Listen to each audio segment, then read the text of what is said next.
reflejando la imagen de Dios en la sexualidad.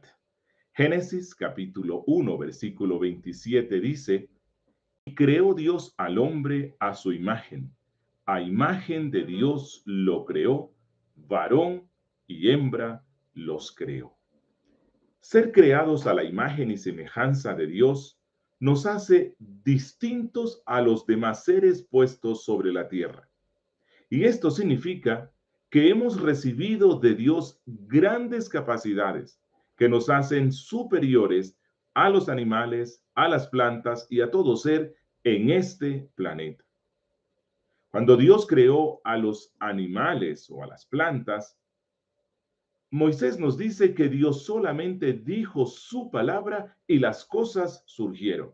Pero cuando Dios crea al ser humano, entra en consulta intratrinitaria, pues Dios iba a crear a la corona de la creación material, a un ser que tendría la responsabilidad de reflejar la imagen de Dios en la tierra, de ser su regente o su representante. Por lo tanto, Dios considera que no lo creará con la palabra, sino que con sus propias manos lo forjará y de sí mismo soplará el aliento de vida, es decir, le dará vida espiritual.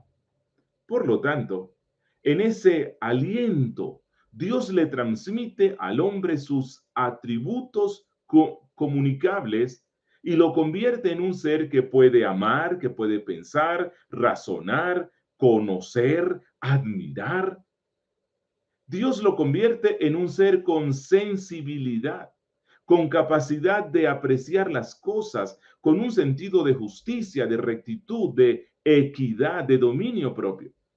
Y Dios puso a este ser creado a su imagen y semejanza a que administrara el huerto. Y no lo vistió con ningún ropaje externo, sino que la Biblia dice que estaban desnudos, pues ellos tenían dominio y control pleno sobre sus emociones, sobre sus deseos, sobre sus impulsos sexuales. Y es que ellos no eran como las bestias, que cuando llegaba el deseo procedían a copular, sino que las relaciones íntimas procuraban siempre la gloria de Dios dentro del marco del decoro, la pureza, el dominio propio y la satisfacción del otro.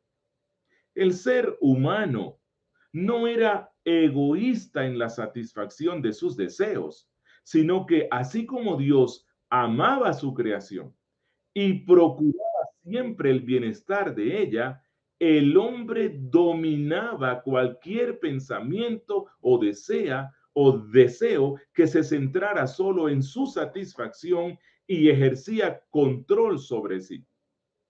Cuando somos tentados a caer en la fornicación, en los pensamientos impuros, en el deseo de mirar a otra persona bajo impulsos impuros, de ver pornografía o gratificarnos sexualmente, entonces debemos orar a Dios y pedirle que nos dé el dominio propio con que hizo a Adán y a Eva al principio.